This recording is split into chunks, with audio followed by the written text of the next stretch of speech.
University మంచి భవిష్యత్తు కోసం తెలుగు విద్యార్థులు ఇష్టపడే యూనివర్సిటీ. కాల్ 9059052378 9059052379.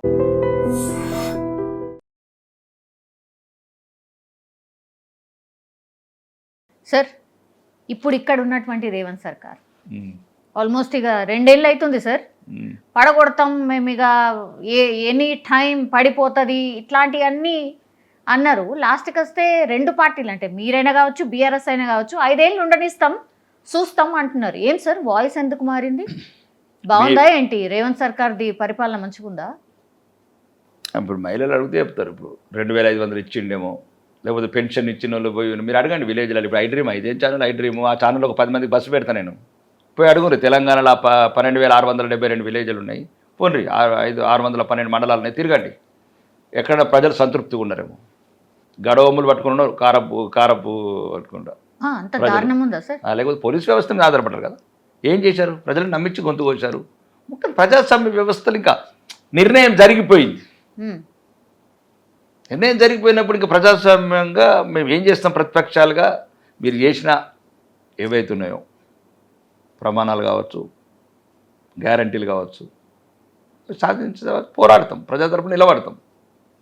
ఇక దించడము ఉంచడం అనేది వాళ్ళ మీద నిర్ణయం ఉంటుంది. ఇప్పుడు మేము దించడం కాంగ్రెస్లో దించాలనుకుంటున్నారు వాళ్ళ ప్రభుత్వాన్ని. మేము మళ్ళీ ఇదొకటి సార్, దించుతాం అని మొన్నటి వరకు అన్నారు. ఇప్పుడేమో కాంగ్రెస్ వాళ్ళే దించుకుంటారంటారు. ఏం సార్ అంటే వాళ్ళు అంటున్నారు కదా. ఇప్పుడు కొయ్యూరు హోటల్లో డిన్నర్ మేము బీఆర్ఎస్ పెట్టిండా బీజేపీ పెట్టిండా? కొయ్యూరు హోటల్లో గచ్చిబౌలిలో బీజేపీ పెట్టిండా, ఎమ్మెల్యేల మీటింగ్ బీఆర్ఎస్ పెట్టిండా? కాంగ్రెస్ వాళ్ళే కదా. 2 ఎమ్మెల్యేలు 100% ప్యూర్ 24 క్యారెట్ గోల్డ్ లాగా అందరు కాంగ్రెస్ ఎమ్మెల్యేలే. ఒకటండి, ప్రభుత్వాలు దించడము దించకపోవడం కాదండి. మేము మమ్మల్ని ప్రతిపక్ష స్థానంలో కూర్చోమని ప్రజలు ఇచ్చారు. ప్రతిపక్ష పాత్రనే పోషిస్తాం. ఓకే సార్, అంత పోరాటం చేస్తుందా బీజేపీ? అంటే ప్రజల కోసం ఏమన్నా చేస్తుందా? ఉద్యమాలు చేస్తున్నట్టు ఎక్కడ కనిపిస్తలేదు కదా. బీఆర్ఎస్ అన్న కొంచెమన్నా గొంతు విప్పి మాట్లాడుతున్నది. మీరు ఎక్కడ పోరాటాలు రోడ్ల మీదకి వచ్చి పోరాటం చేసినట్టు ప్రజల తరఫున ఏడ కనిపిస్తలేదు. పోరాటాలు చేయకపోతేనే లడిచర్ల మీద పోరాటాలు చేయకపోతేనే మూసి మీద మూసి నిద్రలు జనరల్ పబ్లిక్ మాట్లాడుతున్నది సార్. నేను దాంట్లో తప్పలేదు. దాన్ని మేము చేసిందల్లా సరిగా ప్రమోట్ చేసుకుపోవటము, మీడియా ద్వారా ఎక్కువ దాన్ని విస్తరంగా మనము దానికి ప్రజాదరణ కలిగించకపోవటము, ప్రజలకు తెలిసేటట్టు చేయాలి నువ్వు ఏం చేసినావు అనేది. ఇప్పుడు మేము ఉదాహరణకు మూసి ఉంది, మూసి బాధిత తరపున మొత్తం నిలబడ్డదే మేము. అప్పుడే వెనకడుగు వేసింది ప్రభుత్వం. రెండోది హైడ్రా మీద మొత్తం నికాసైన పోరాటం చేసిందే మేము. అప్పుడైతే ఎక్కడ ఉండండి, ఫామ్ హౌస్లో పడుకున్న పెద్ద మనిషి, లేత్తలేడు ఇప్పటివరకు, నడత్తలేదు మన పాపం ఉన్నది, హెలికాప్టర్ చూసిన పెద్ద ఆయన. తర్వాత లడిచాల సంఘటనలు కావచ్చు, ఒకటి మందబలం ఉంది, అవినీతి సొమ్ము ఉంది. మొన్న కదా వరంగల్ సభ పెట్టినట్లు 200 కోట్లు, ఇంకా మస్తున్నది 2 లక్షల కోట్లు. ఇప్పుడే దమ్ముతుంది అది. 2 లక్షల కోట్లు ఉసురు తగ్గుతుంది. తెలంగాణ ప్రజల రక్త మాంసాలు. అంటే మీరు ఆ పార్టీకి ఉన్నదంటున్నారా లేకపోతే ఆ కుటుంబంకి ఉన్నదంటున్నారా? దేనికి అంటున్నారా? 15 రూపాయలు లేని పార్టీ 1500 కోట్లకు అయింది. కారు లేని కేసీఆర్ హెలికాప్టర్ కొన్న స్టేజ్కి వెళ్ళిండు కేసీఆర్ కుటుంబము. నేను చెప్పేది అంత తెలంగాణ ప్రజలకు ఎవరికి తెలియదు.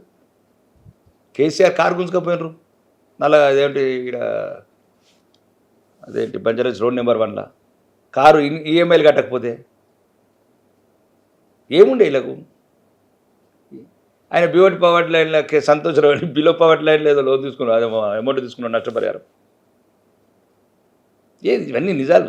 ఇప్పుడు నేను అనకపోతే నిజాలు అబద్ధాలు అయిపోతాయి, అబద్ధాలు నిజాలు అయితే చరిత్ర ఎత్తుంటుంది కదా. నేనదే వేలాది కోట్ల 20 లక్షల కోట్ల బడ్జెట్ ఇటు పోయింది తెలియదు, 8 లక్షల కోట్ల అప్పు. తెలంగాణ ప్రజల మీద ఒక గుదిబండి వేసిపోయినారు. అహంకారము, అవినీతి, అధికార మదము ఇవన్నీ అనుభవించి తెలంగాణ ప్రజలు తిరస్కరించారు. 25 సంవత్సరాల బీఆర్ఎస్ రజతోత్సవ సభ చూసే ఉంటారు సార్. కేసీఆర్ గారు మాట్లాడింది కూడా చూసే ఉంటారు. ఆ రోజు అసలు పూర్తిగా వాళ్ళ వైపే ఉండేలాగా చూసుకున్నారు, మీరు చూసే ఉంటారు.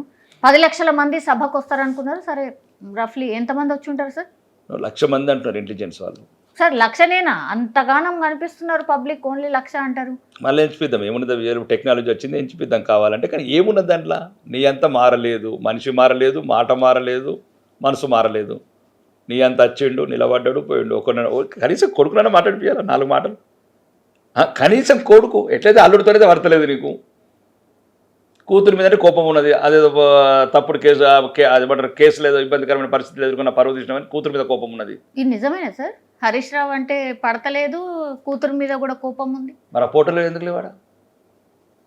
ఇప్పుడు 200 కోట్ల సభ పెట్టినప్పుడు మనం ఇంటికాడ ఏదైనా ఫంక్షన్ చేసుకుంటే సత్యనారాయణ వ్రతం చేసుకుంటే అందరినీ 200 కోట్లు సభ పెట్టి కూతురు అల్లుడు ఫోటో ఎందుకు లేదు చెప్పండి, మీరు చెప్పండి కదా. మరి అదే ఇంతకుముందు ప్రతి పేపర్ల కవిత గారు, కేటీఆర్ గారు, హరీష్ రావు గారు, కేసీఆర్ గారు 4 ఫోటోలు ఉంటాయి. ఇంకా 2 ఫోటోలు ఏడవుతుంటాయి, సంతోష్ రావు అండ్ ఇప్పుడు హిమాంశరావు కూడా అమెరికా వెళ్ళాలి అనుకుంటారు. చెప్పండి కదా మీరు. ఏమన్నా అబద్ధం అంటే అందరు మాట్లాడుతున్నారు ఇదే, మరి లోపల ఏం నడుస్తుంది ఏంటి అనేది మీరు చెప్పాలి. ఏం నడుతున్నది ఏం లేదండి పాపం. వాళ్ళ బాధలు వాళ్ళకు, ఆ కేసులు ఎట్లా తప్పించుకోవాలా, రేవంత్ రెడ్డి పర్సెంటేజ్లు ఎట్లా పంపించాలా, అన్ని గొడవ కాంప్రమైజ్ వచ్చి నుంచి. ఇప్పుడు అరెస్ట్ చేయొద్దు, కాళేశ్వరం కేసులు అరెస్ట్ చేయొద్దు. ఇప్పుడు మిగతా అవినీతి మిషన్ భగీరథల 40,000 కోట్లు అయింది, హరీష్ రావును అరెస్ట్ చేయొద్దు. కాకతీయ మిషన్ కాకతీయలో అవినీతి అయింది 10,000 కోట్లు, దాంట్లో అరెస్ట్ చేయొద్దు. ధరణిలో 2,50,000 కోట్లు ఇవన్నీ అవినీతి జరిగింది, ఇవన్నీ అరెస్ట్ చేయదని కాంగ్రెస్ ప్రభుత్వంతో, కాంగ్రెస్లో నాయకులతో, ముఖ్యమంత్రితో కాంప్రమైజ్ అయ్యి ఏవైతే అవినీతి డబ్బు ఉందో దాంట్లో భాగాలు పంచుకుంటున్నారు, కొంత ఢిల్లీకి పంపించుకుంటున్నారు. ఇలా జరుగుతుంది. ఇప్పుడు జరుగుతున్నది అదే కదా. మరి ఎందుకు కేటీఆర్ని అరెస్ట్ చేస్తానని ఏమైంది? ఇప్పుడు బస్ స్టాండ్లో పాకెట్ కొట్టగానే అరెస్ట్ చేస్తారు బస్ స్టాండ్లో. మరి 1,000 కోట్లు కొట్టేసిన ఎందుకు అరెస్ట్ చేయరు? నువ్వే ఏసీబీని పంపితివి, నువ్వే చెప్పినావు మంత్రివర్గ ఆమోదం లేకుండా ఆర్బీఐ గైడ్లైన్స్కి విరుద్ధంగా 55 కోట్లు పంపించారని. నిన్ను ఉంచుతారా? నేను మీ ఐ డ్రీమ్ ఏదో నాకు తెలియదు కానీ ఓనర్ ఎవడో కానీ ఆ ఓనర్ ఉంచుతారా? ఇట్లా తప్పు చేస్తే నన్ను ఉంచుతారా? 55 కోట్లు నేను ప్రభుత్వ సొమ్ము విదేశాలకు పంపించినాకు రాకేష్ రెడ్డి ఎమ్మెల్యే, నన్ను ఉంచుతారా? అది కల్వకుంట్ల కుటుంబము, యనుమల కుటుంబం కలిగిన సంబంధం కాబట్టి జరుగుతుంది. ఎట్లా చెప్పు? 90,000 కోట్ల కాళేశ్వరం కుప్పగూలింది. నేషనల్ డ్యామ్ సేఫ్టీ ఫోటోలతో సహా ఇచ్చింది రిపోర్ట్స్.